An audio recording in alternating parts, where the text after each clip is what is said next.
네, 제31회 국무회의를 시작하겠습니다.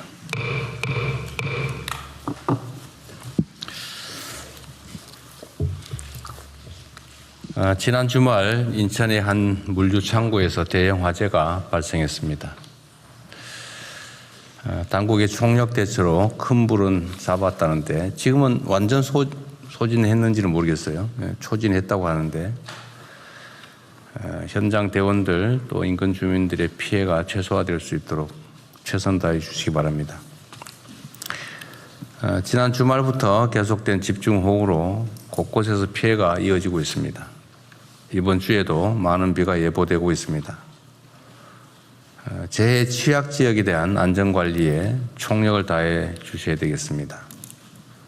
특히 경북 안동, 의성, 또 충남 서천, 경기 고양 등 지난해에 이어서 올해도 수해를 입는 지역들이 있는데 수해 복구를 최대한 서둘러 주시기 바랍니다.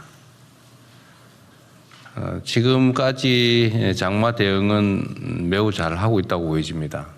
아직 끝나지 않아서 뭐라고 말씀드리기는 그런데 어쨌든 여러분들 공직자들 각 부처의 노력으로 인명피해도 최소화되고 있고 대응도 신속하게 이루어지는 것 같습니다. 앞으로도 지속적으로 경계심을 가지고 대응해 주시기 바랍니다. 장마 이후에 곧 극심한 폭염이 본격화될 겁니다. 그에 대한 대비책도 촘촘하게 수립해 주십시오. 냉방시설 이용이 힘든 취약계층들의 경우에는 열대야 때문에 또 더 큰 고통을 겪게 됩니다. 주로 일과 시간으로 한정되어 있는 무더위 쉼터 운영 시간을 적어도 폭염 기간 동안에는 확대하는 방안이 있을지 한번 점검해 주기 바랍니다. 아울러 시장, 군수, 구청장들께서는 여름철 재해 대책에 특별히 집중해서 가용한 모든 역량을 투입해 주시길 부탁드립니다. 무엇보다 주민 안전이 중요하지 않겠습니까? 그리고 이거 상당히 좀 특이할 만한 상황이 있더군요. 보통 장마가 끝나면 그 수해로 인한 복구 사업을 하게 되는데 제가 시장 도지사 할 때 경험에 의하면 조사하는데 뭐 몇 달, 또 심사 받는데 몇 달, 예산 편성하는데 한참 걸리고 그래서 겨우 예산 확보해 가지고 공사 시작하려고 보면은 바로 또 장마가 시작되고 그러죠. 우리 김성한 구청장도 한때 겪었던 일이기도 할 겁니다. 근데 이번에 보니까 장마철 이전에 그 재복구 사업이 얼마나 끝났느냐를 통계를 뽑는데 올해가 10년 중에서 최고치를 기록했다고 하네요. 장마 시작 전에 93.7%가 끝났다. 이게 최고치라고 합니다. 각 부처나 각 지방 정부들이 매우 잘 대처해 주셔서 감사드립니다. 어쨌든 이런 조치를 통해서 이제 수재나 피해가 줄어들고 또 그에 따라 인명피해나 이런 것도 가능성이 줄어들기 때문에 이번에 이렇게 지금까지는 잘 대응하고 있는 게 이런 것들도 큰 영향을 미쳤던 것 같아요. 감사드립니다. 이런 최고치 갱신 이런 기록 나오면은 여기에 해당되는 우리 공직자들 뭐 다들 노력했지만 전원을 다 하기는 좀 어려우니까 몇 사람 뽑아가지고 좀 포상하든지 해주면 좋겠습니다. 올해 부처별 업무 보고가 지난주부터 시작됐는데 이제 대상 기관 절반 정도가 보고를 마무리했습니다. 특히 이번 업무 보고에는 국민 참여단이 참석하고 있습니다. 그리고 또 많은 국민들도 온라인을 통해서 실시간으로 댓글 등을 통해 의견들을 주고 계십니다. 각 정부 부처와 기관들은 업무 보고를 통해서 우리 주권자들께서 직접 지적한 사항들을 그냥 흘려버리지 말고 정책에 세심하게 반영해 주기 바랍니다. 아마 그 온라인 의견, 방송에 들어온 의견은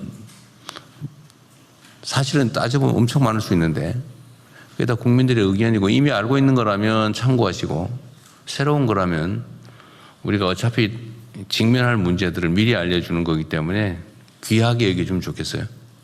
그런데 그런 걸 사전적으로 잘 대비하는 게 국정에 대한 평가를 개선하는 길이 될 겁니다. 정부 임기가 지금 2년 차에 지금 접어들었습니다. 지금이야말로 국정 전반의 속도를 더욱 높여야 될 때입니다. 1년은 준비하는 과정이었다고 보더라도 이제는 이제 달려야 할 때죠. 다 잘하고 계십니다. 여러 가지 해야 될 일들이 많은데 전에도 말씀드렸지만 우리가 임기 초에는 큰 돌 집어내는데 주력이 했다면 이제 큰 돌은 대충 집어냈고 이제 중간 돌, 잔돌들 좀 집어내야 될 때가 됐습니다. 좀 양이 많아지죠, 점점. 손도 많이 가고. 근데 그러면 끝이냐? 그 다음에 자갈돌 집어내야 됩니다. 그건 다음에. 어쨌든 국정의 속도를 높여주시고 공무원들이 그래서 공직자들이 성실해야 됩니다. 그리고 이 공무라고 하는 게 사실 개인적인 또는 사업이나 또 개인적인 일과는 좀 차원이 다른 게 너무 많은 사람들이 관련되어 있다는 겁니다. 그러니까 지방정부는 해당 지방의 구성원 수만큼, 국가 사무는 소위 국정은 국민 5,200만에 관계가 되어 있죠. 그래서 우리는 공사 이런 걸 구별하지 않습니까? 그래서 우리는 공적인 일을 하고 그에 대해서 책임을 지는 사람들이기 때문에 어쨌든 일상적으로 국민들의 삶에 어떤 영향을 미치는지 또는 좋은 영향을 미치는 건 무엇이 있는지 또 나쁜 영향을 미치고 있는 건 어떤 건지를 정말로 세심하게 일상적으로 신경 써야 됩니다. 국민들의 삶에 대한 적극적인 공감, 이해가 매우 중요하다고 판단됩니다. 당연하지만 가끔씩 잊어버릴 수가 있어요. 어떤 정책이나 개혁도 국민의 삶과 동떨어져서는 성공할 수 없습니다. 우리들의 이상과 가치 중요하지요. 그것 때문에 우리가 공직을 하기도 하고 정치를 하기도 하지만 더 중요한 것은 그 권력을 맡긴 그 권력의 귀속 주체인 국민들의 삶입니다. 가장 우선은 언제나 국민들의 삶이죠.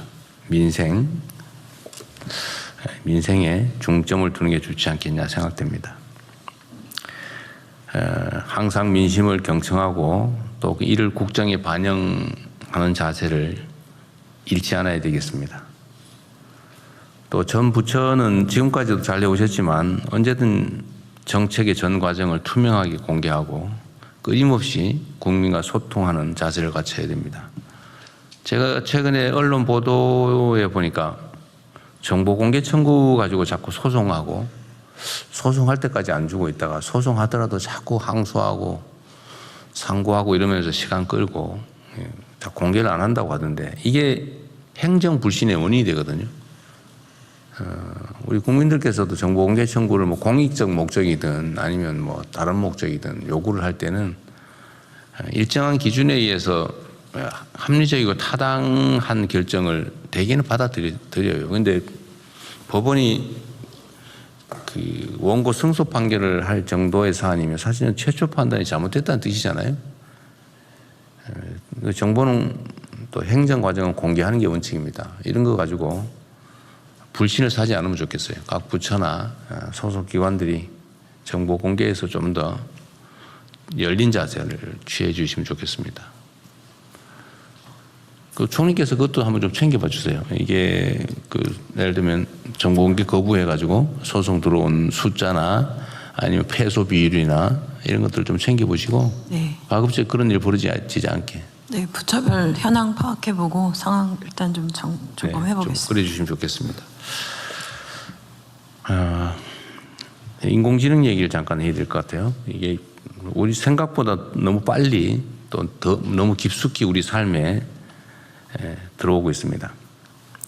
인공지능 혁명이 우리 경제에 새로운 활력을 불어넣고 있는 한편으로는 또 이게 너무나 영향이 크기 때문에 K자형 양극화의 그늘을 너무 빠르게 키우는 측면이 있습니다.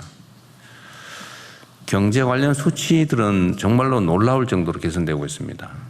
문제는 그와 달리 수많은 중소기업, 소상공인 또 청년들이 이 성장의 온기에서 소외되고 있습니다. 외형적으로는 드러나는 건 엄청나게 빠른 속도로 개선되는데 그 속에서 상황이 그 속도만큼 악화되고 있어요. 각 세대와 지역 계층을 불문하고 소득, 자산, 주거, 또 일자리 불균형이 지속되고 있습니다.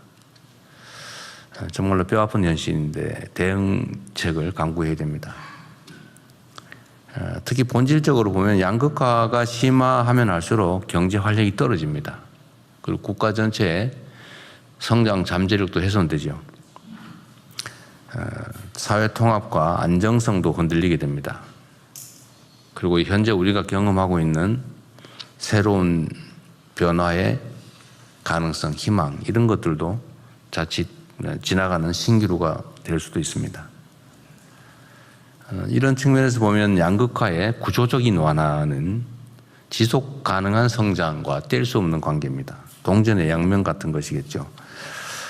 양극화의 완화 없이는 지속 성장이 불가능하고 또 한편으로 성장을 해야 양극화 완화도 가능합니다. 이를 위해서 청년 일자리 또 청년들의 자산 증식, 주거 안정에 범정부적인 노력이 필요합니다. 중소기업 또 소상공인들에 대한 다층적인 지원이 필요하고 지역별 맞춤형 성장 엔진 육성도 총력을 다해야 됩니다. 물론 우리가 대체적으로 이미 방향을 정해서 하고 있는 일이긴 한데 우리가 생각하는 것 이상으로 새로운 사회가 열리고 있는 만큼 그 대책도 이때까지 상상할 수 없는 강도로 속도로 집행해야 되겠습니다. 우리 사회를 대체 불가 대한민국으로 이끌 핵심 축 중의 하나인 양극화 완화에 재정, 조세, 금융 등 관련된 모든 정책 역량을 총 집중해 주기를 부탁드립니다. 자, 우리 사회가 직면하고 있는 가장 심각한 문제 중에 하나, 정말 해결하기 쉽지 않은 부동산 문제 얘기를 잠깐 하겠습니다. 부동산 안정은 양극화 완화를 위한 가장 큰 전제 조건 중에 하나입니다.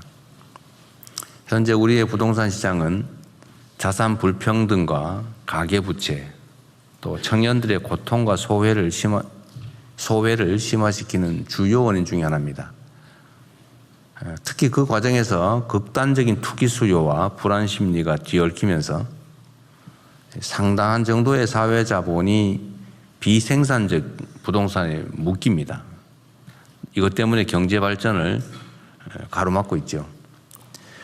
무엇보다 불법과 편법이 동원되는 부동산 불로소득은 우리 사회의 공정, 상식을 파괴하고 국민 통합을 저해하는 가장 큰 주범이 됐습니다. 부동산 문제를 정상화해야 자원의 생산적 재투자가 가능하고 또 사회적 역동성이 복원되고 양극화로 인한 갈등도 해결의 실마리를 찾을 수 있습니다. 정부는 이를 위해서 속도감 있는 공급 대책과 더불어서 현실에 부합하는 실수요자 지원 대책을 촘촘하게 마련하겠습니다. 조세 제도 역시 국민의 상식과 눈높이에 기초해서 공정하고 합리적으로 정비될 수 있게 하겠습니다. 모레 23일 부동산 국민 대토론회가 진행됩니다. 망국적인 부동산 공화국에서 벗어나 국민 주거 안정과 생산적인 경제 발전으로 나아가기 위해서 우리 국민들의 목소리를 겸허하게 경청하고 또 그 속에서 실현 가능한 대안들, 대책들을 만들어내 보겠습니다. 이상입니다.